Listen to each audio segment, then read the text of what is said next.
mayores porque eso suena a otra cosa, pero que les estamos acompañando en esta noche para que abramos la palabra del Señor. Carta a los Romanos, el capítulo 1.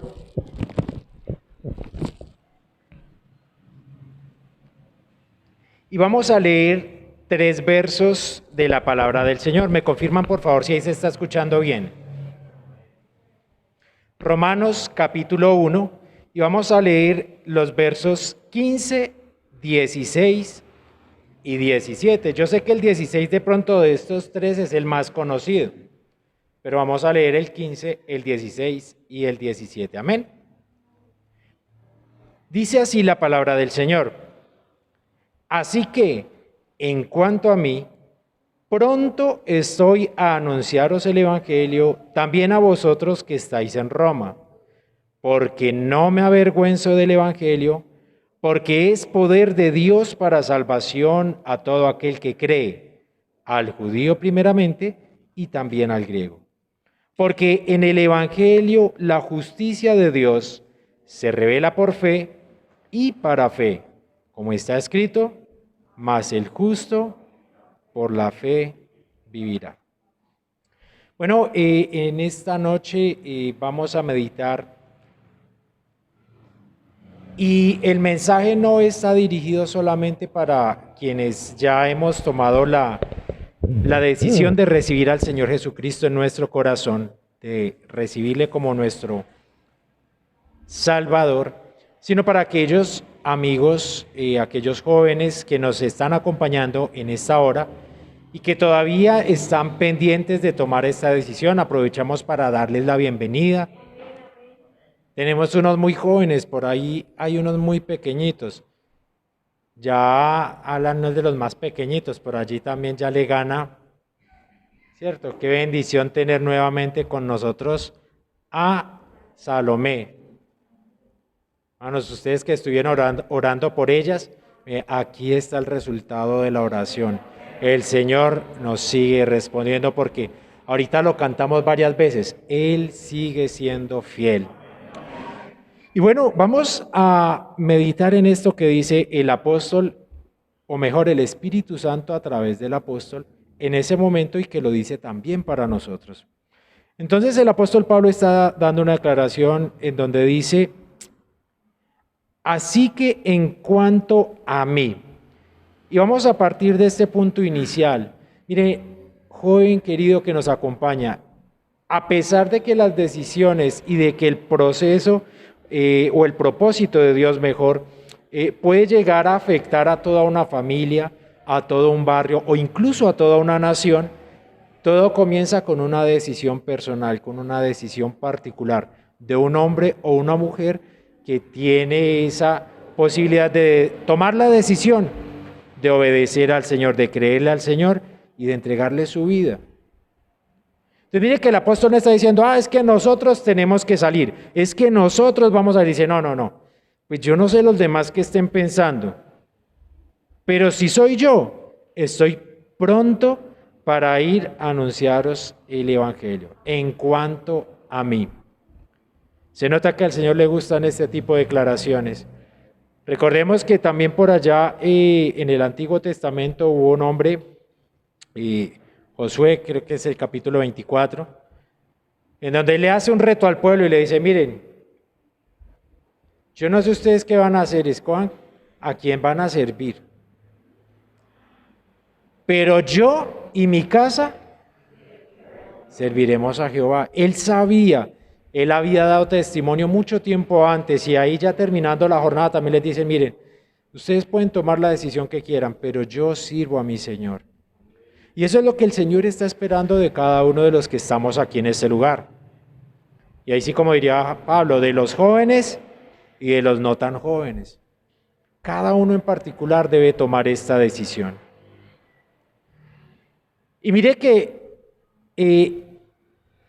el apóstol aquí incluye una palabrita que de pronto podríamos pasarla por alto.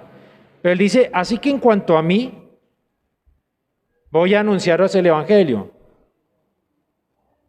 En cuanto a mí, sí, consideraré, no. Él dice, pronto estoy. ¿Qué significa esa expresión? ¿Qué es lo que el apóstol está queriendo decir allí?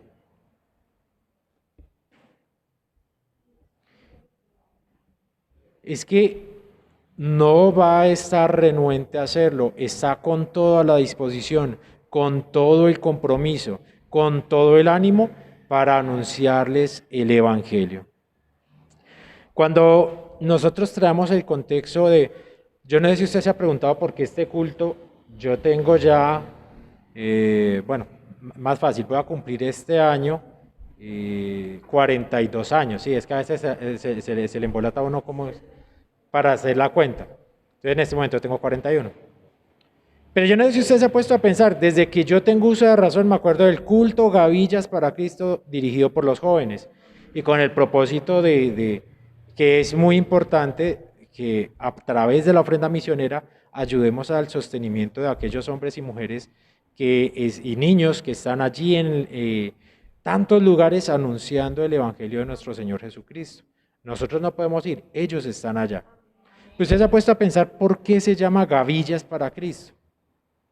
¿Qué es una gavilla? En algún momento uno podría pensar que era pues un grupo de personas, ¿cierto? Cuando se le venían a uno en el colegio a pelearle 2, 3, 4, decía, hey, no sean gavilleros. Pero no se trata de eso, no es un programa especial que se esté trabajando con este tipo de muchachos.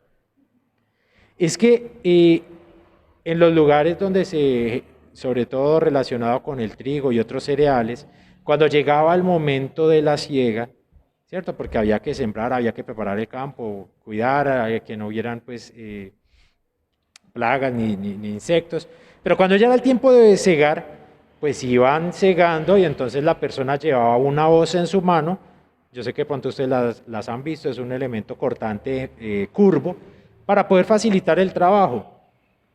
Y la gavilla tiene una particularidad, y es que normalmente la persona para poder cortar tenía que agarrar con su mano un grupo de tallos de trigo y con la otra mano cortaba. Entonces lo que tenía ahí era un manojo, lo que la mano le alcanzaba a agrupar, a recoger. Entonces la gavilla no es tan pequeñita como un manojo. Yo sé que usted ha escuchado ese pasaje y de pronto muchas enseñanzas donde en el libro de Eclesiastés le dice el Señor por medio del predicador a cada joven y le dice, todo lo que te venga a la mano para hacer, hazlo según tus fuerzas. Y entonces aquí es como que el Señor nos estuviera diciendo, no, es que las gavillas es un poquito más. O sea, no se quede limitado a pensar en lo que yo puedo hacer, lo que me cabe en la mano, lo que me llegó aquí, que muchas veces ni siquiera lo hacemos, ¿cierto? Y tenemos el compañero del trabajo, el compañero de estudio, el vecino del barrio, que viene a contarle uno el problema, ay, no, es que Santiago, imagínese que tengo una tristeza muy grande, sí, ¿por qué no? Es que estoy teniendo problemas con mi esposa, que no sé qué, y eso me tiene como muy nervioso, y entonces, no, tranquilo, mire, le tengo la solución. Sí, cuénteme. Mire, por las mañanas se toma una agüita aromática y comenzamos a decir cualquier cantidad de cosas, y aquí no vamos a hablar pues de ninguna marca de todos esos productos que le suben el ánimo, que le ayudan, y tenemos la oportunidad, nos viene a la mano, porque ni siquiera muchas veces que los estemos buscando, pero ni siquiera a veces eso hacemos. Pero el Señor quiere algo más. El Salmo capítulo 126, verso 6, yo sé que ustedes los conocen, incluso lo cantamos, hace referencia a cómo van las personas que salen a sembrar. ¿Cómo van? Yo creo que por aquí ya está, miren, aquí más rapidito para que el tiempo ha avanzado. ¿Irán andando? ¿Y llorando quién? Los que llevan la preciosa semilla. ¿Pero qué va a pasar después?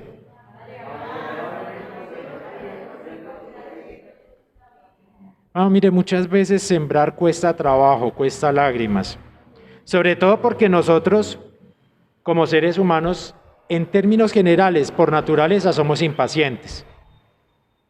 Y quisiéramos ver el resultado ya, y usted le habla a una persona y usted quisiera ya verla en un altar, verla sirviendo, ver con su vida entregada a Jesucristo. Gracias al Señor que Él no nos mandó a convertir a nadie, Él nos mandó fue a predicar. ¿Se imagina lo difícil que sería? Vayan y conviértanlos. No, vayan y anuncien, prediquen, que lo otro se encarga el Señor. Pero hermano, cuando llega ese momento, cuando llega y esa persona que usted tanto le habló y tanto le dijo y usted como que, ay no, hasta de pronto perdió usted la esperanza, pero cuando a la vuelta del tiempo se la encuentra en una convención, bueno, ya no hay convenciones a causa de todo este tema de la pandemia, pero le llega el testimonio, le cuenta a alguien o se lo encuentra y, ¿cómo estás? Bien. ¿Y por qué estás tan cambiado? No, es que le entregué mi vida a Jesucristo. ¿Cómo así? Eso produce un gozo que pues no se compara con cualquier otro logro que usted tenga en esta vida. Yo creo que no. Y cuesta un trabajo y requiere un esfuerzo, pero el Señor nos sigue invitando a que nosotros demos más.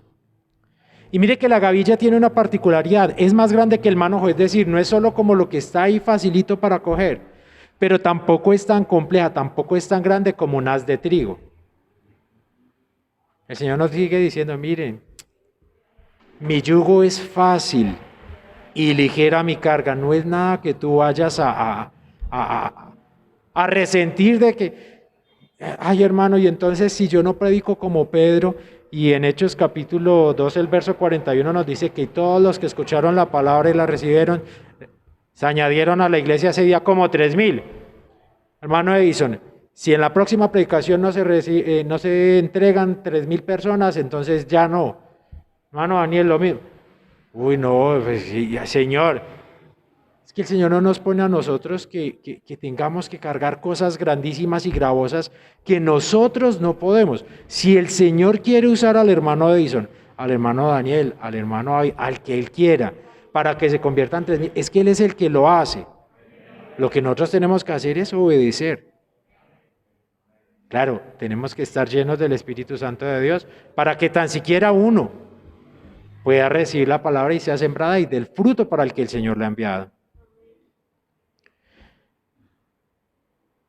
Aquí quiero que rápidamente, porque el tiempo ha avanzado, después usted lo mira con más tiempo. En el Evangelio del Señor Jesucristo según Lucas, el capítulo 17, no lo vamos a mirar todo porque no nos da. Pero mire lo que el Señor declara y le dice, mire, si usted tiene un enemigo y le pide la capa, dele también la túnica. Y si le pega, póngale la otra mejilla. Y si, como diciendo, mire, si alguien que a usted no lo ama le pide algo, dele más. Después lo lee usted con calma. Yo le pregunto, ¿qué deberíamos estar dispuestos a dar nosotros al que por amor se entregó por nosotros? O sea, hablando del Señor Jesucristo. No éramos dignos de su amor. Ahorita que estaban preguntando el versículo al hermano Daniel, yo pensaba, bueno, si me preguntaran a mí, ¿yo qué diría? Porque es que son muchos los versículos que uno dice, ¿cuál escojo? Pero se me viene a la mente ese versículo que dice, mas Dios muestra su amor para con nosotros, en que siendo aún pecadores, Cristo murió por nosotros. No éramos dignos de su amor, nosotros éramos los enemigos de Él, y Él nos dio vida en Cristo Jesús. Ahora, si Él nos ama y nosotros le amamos, ¿qué debiéramos estar dispuestos a dar por nuestro Señor, para su servicio? Y ahí dice, mire, si te piden que ayude a cargar 1 milla, vaya 2. Pero aquí a uno le dicen, ay hermano, vamos hasta allí. Ay, pero otra vez, y toca. Bueno, qué bueno que nosotros comencemos a dimensionar realmente a quien hemos creído, a quien servimos. Porque el Señor está esperando, muchachos, que ustedes dispongan su vida en las manos del Señor. Hay grandes cosas que Él quiere hacer, pero Él no le va a torcer el brazo a ninguno, Él no le va a violentar la voluntad. Si eso fuera así, todo el mundo sería cristiano, todo el mundo seguiría al Señor. Él extiende el llamado, Él hizo el sacrificio por todos, pero no todos van a ser salvos porque no es de todos la fe, no todos van a recibir el sacrificio que el Señor hizo. Pero hoy te está llamando a ti, está esperando que tú seas el que tome esa decisión. La palabra del Señor dice en Deuteronomios capítulo 16, verso 16, que ante el Señor nadie se presentará con las manos vacías. Yo sé que usted ya ha escuchado eso, ¿cierto? Y a veces uno se pone a pensar y cuando, bueno, ahora que hace un tiempo el hermano Ciro Calderón durmió en el Señor, recordaba uno cuando cantaba ese coro que con las manos vacías no me presentaré. Y se pone uno a pensar, Señor, ¿cómo están mis manos? Si tú me llamaras ya, ¿qué tengo? Y puede que usted no lo sepa, puede que el Señor sepa así y tenga la cuenta, mire ese que usted le habló allá, que nunca más volvió a ver, ese se entregó. Ese que no sabemos, Él sí sabe. Pero yo quiero que miremos un pasaje y también hay en Deuteronomio capítulo 15, el verso 12 al 14. Y el Señor está hablándole a su pueblo y le está diciendo acerca de cómo debe comportarse alguien que tuvo a su servicio a su hermano. Deuteronomio capítulo 15, del verso 12 al verso 14. Y él comienza a expresar cómo debe portarse la persona. Pero yo quiero que hagamos énfasis en una partecita al final. Y es que dice, bueno, cuando se vendiera a ti tu hermano hebreo o hebrea y te hubiera servido 6 años, al 7º año le despedirás libre de ti. Y cuando lo despidieras libre de ti, bueno, esta es la versión antigua, dice no lo enviarás vacío. En la versión del 60 dice no lo enviarás con las manos vacías. Y yo les pregunto, si nuestro Dios le dio la instrucción a su pueblo, diciéndole, mire, si alguien te ha servido a ti 6 años, cuando ya lo dejes libre porque llega el tiempo de jubileo y debe ser liberado, no lo mandes con las manos vacías. Te sirvió. Llénale las manos con algo. Yo les pregunto, ¿será que nuestro Dios, que es inmutable, Él es el mismo ayer y hoy y por los siglos, a cualquiera de los que estamos en este lugar que disponga su vida y le diga, Señor, yo te voy a servir, me entrego a ti, entrego mi vida, yo no sé tú qué vas a hacer, pero te la entrego, ¿será que Él lo va a dejar con las manos vacías? Yo no creo, porque nuestro Dios no es injusto, y si Él exigió eso al pueblo, todo lo que el Señor nos exige a nosotros, lo ha hecho mucho más Él en todo momento por nosotros. Entonces no le crea más al diablo que es que yo no soy capaz, que es que yo no puedo, que es que yo no sé. Comience a creerle al Señor, que esté seguro que Él no le va a dejar con las manos vacías. Y ya para ir cerrando, volviendo al pasaje que estábamos leyendo, ¿por qué el apóstol está presto a anunciar el Evangelio? Está pronto para ir a compartir el Evangelio. Mire, cuando estudiaba administración y mirando todo el tema de formulación de acciones para planes de mejoramiento, se encontró un problema y hay que buscar qué hacer. Entonces, algo que le indican a uno es, mire, no se quede mirando lo primero que encontró. Profundice un poquito para ver qué pasaba. Y planteaban un ejemplo de una municipalidad donde estaban gastando mucho en el mantenimiento de las estatuas de un parque específico. Y esa gente, bueno, ¿y qué vamos a hacer? Es que aquí se está gastando mucha plata. Ah, no, pues cambiemos las estatuas. Pues comenzaron a mirar como muchas alternativas, pero alguien dijo, no, espere, venga, pero ¿por qué se está gastando tanta plata? Ah, no, es que hay que lavarlas mucho. Y las estamos lavando porque es que las palomas se ensucian mucho en ese parque, pues en las estatuas de ese parque. Y en los otros no, sí también, pero no tanto. Bueno, ¿y entonces por qué las palomas están ahí y no en los otros? Entonces comenzaron a mirar y entonces resulta que es que las palomitas se comían unos insecticos que se hacían mucho en esas estatuas y por eso se amañaron ahí. Ah, entonces desinfectemos, fumiguemos. Espere, ¿y por qué los insectos están ahí y no en los otros? Porque es que no es normal. Ah, es que las lámparas que estaban en ese parque eran diferentes de las de los otros y generaban un ambiente de más calor donde los animalitos se... Y entonces en vez de haber recortado el presupuesto, comenzaba a cambiar las estatuas, comenzar a matar las palomas, cualquier cosa, cambiaron las bombillas y resolvieron el problema. Cuando nosotros miramos, y eso lo llaman la técnica de los porqués, y entre más se profundice, pues más claridad lleva el asunto. Y mire que este pasaje que acabamos de leer, cuando el apóstol dice, más en cuanto a mí, pronto estoy a anunciaros el evangelio, luego comienza a desarrollarnos, no aparecen las preguntas, pero aparecen las respuestas. ¿Por qué el apóstol está pronto a anunciar el evangelio? Comienza a decir, verso 16, Pablo, ¿por qué estás pronto a anunciar el evangelio? Porque no me avergüenzo del evangelio, porque es poder de Dios para salvación a todo aquel que cree, al judío primeramente y también al griego. Entonces Pablo comienza a decir, mire, es que, no hay nada más que alguien quiera compartir que algo que lo llene de alegría, que lo llene de satisfacción. Al hermano Daniel, que le gusta tanto el fútbol, yo sé que cuando el Real Madrid gana y gana por goleada, comienza a decir, y ganamos y esto y esto. Pero si es al revés, que le metieron una goleada, entonces uno como que ese tema casi no lo toca. Lo que me avergüenza, como que, no, de eso no hablemos.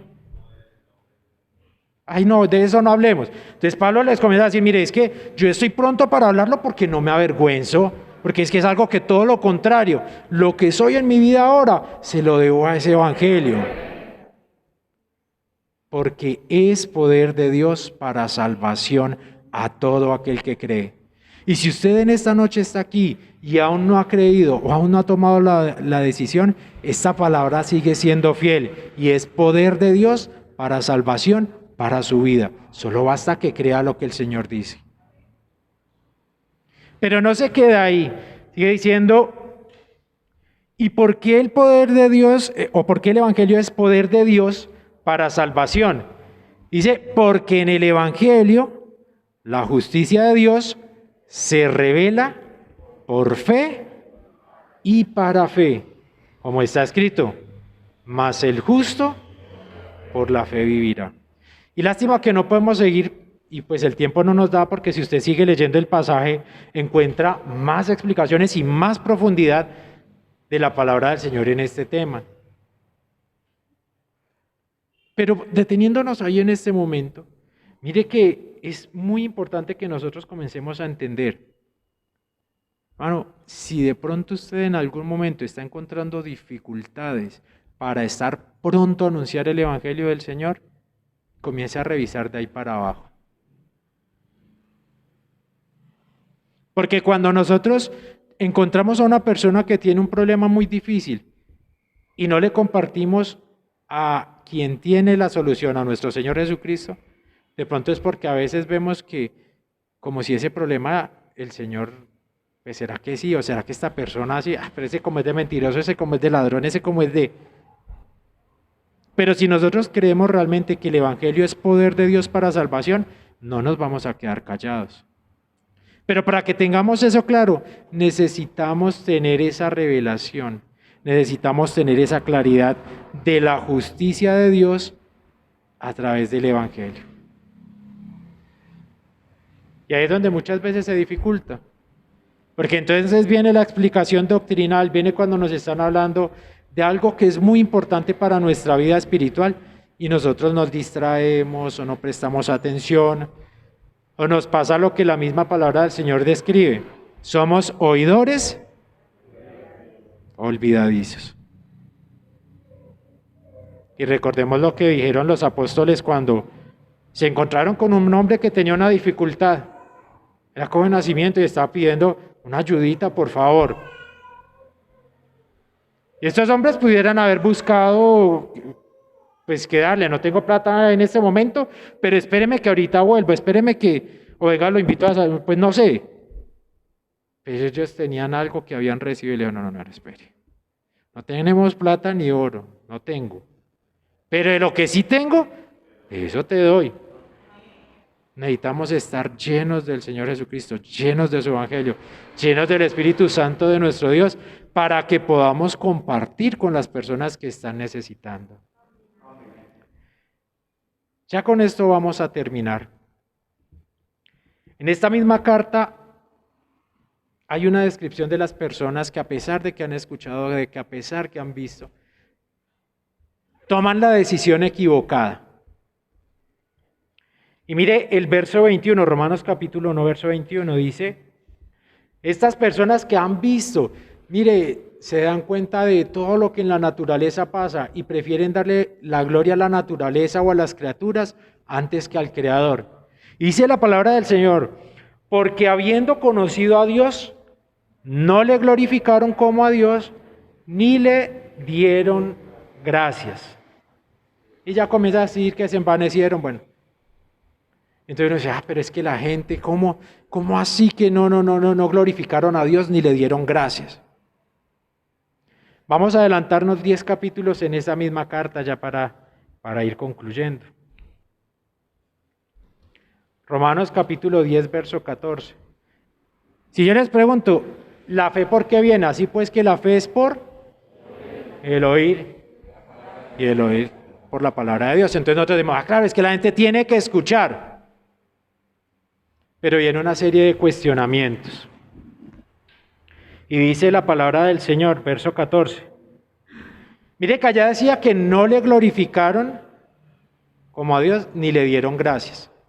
Y aquí viene una pregunta y dice, ¿y cómo pues invocarán a aquel en el cual no han creído? Y entonces, es que sí, también como no creen. Pero entonces el Señor nos sigue preguntando por medio del apóstol. Nos sigue diciendo, ¿y cómo creerán en aquel de quien no han oído? Que si la persona no ha oído, ¿cómo va a creer en Dios? ¿Cómo va a creer en el Señor Jesucristo? ¿Cómo va a creer en el Evangelio? No, pero es que alguien les anuncie, que alguien les hable. Pero mire qué dice, ¿y cómo irán sin haber quien les predique? Y viene la pregunta, ¿y cómo predicarán si no fueren enviados? Como está escrito, cuán hermosos son los pies de los que anuncian la paz, de los que anuncian buenas nuevas. No piensen en sus pies como los tiene, es que mis pies son muy feitos. ¿Quiere que sus pies sean hermosos? Comience a anunciar el Evangelio de la paz. Comience a llevar esta buena nueva de salvación a todos los lugares. La palabra del Señor tiene cumplimiento. Y no está hablando pues de que se le va a quitar el callo, no, es otra cosa. Su camino va a ser hermoso en la presencia del Señor. Sus pasos van a ser guiados por el Espíritu Santo de Dios. Pero es importante que nosotros comencemos a entender. A veces nosotros cantamos, heme aquí Señor, envíame a mí. Y el Señor diciendo, pero es que, tú sí has leído Lucas 24:47, y que se predicase en su nombre el arrepentimiento y el perdón de pecados. Señor, si tú quieres enviarme, pues algún día yo iré. Pero mira que es que yo les dije, Marcos 16:15, id por todo el mundo y predicad el Evangelio. Hermano, es que si usted ha recibido al Señor Jesucristo, si usted ha recibido el Evangelio, usted ya ha sido enviado. Y si nosotros comenzamos a hacerle caso a la palabra del Señor, a lo que el Señor nos ha dicho, esta cadena comenzará ascendente. Entonces, si nosotros hemos sido enviados y aceptamos la misión, comenzaremos a predicar. Si nosotros comenzamos a predicar, las personas comenzarán a oír. Y de las personas que comenzarán a oír, algunos comenzarán a creer. Y de esos que comienzan a creer, muchos terminarán invocando el nombre de nuestro Señor Jesucristo. Y dice antes, y al que invocar el nombre del Señor, ese será salvo. Pero mire que comienza a decir, ¿y cómo invocarán pues a aquel en el que no? Entonces mire que el cuestionamiento es para usted y para mí. Vamos a hacer una oración, vamos a pedirle al Señor que Él sea ayudándonos. No tenemos que responder por las personas en Roma.